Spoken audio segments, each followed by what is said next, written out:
জীবনে কষ্ট দিয়েছো, সে যদি তোমাকে রিপিট কষ্ট দিয়ে দেয় তাহলে তুমি বেঁচে গেলে। কথা বলেন না। কাউকে জুলুম করেছো, থাপ্পড় মেরেছো অন্যায় ভাবে, সে তোমাকে রিপিট থাপ্পড় দিয়েছে, অনেকটা বেঁচে গেছো তুমি। সে তোমাকে রিপিট লাথি মেরেছে, তুমি বেঁচে গেছো। রিপিট গালি দিয়েছে, তুমি বেঁচে গেছো। কিন্তু সে যদি চুপচাপ চলে যায়,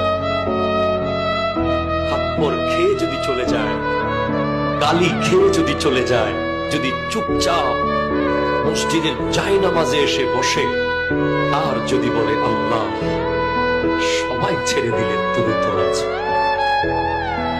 খোদা কি কসম, এমন আযাব আসতে পারে, সে যদি তার রিভেঞ্জ নিত, প্রতিশোধ নিত, সে হয়তো আপনাকে মায়ের বদলে মারতো, কাটার বদলে কাটতো। কিন্তু যদি সেটা আল্লাহর আদালতে চলে যায়, তার বান্দার কষ্ট আল্লাহ সহ্য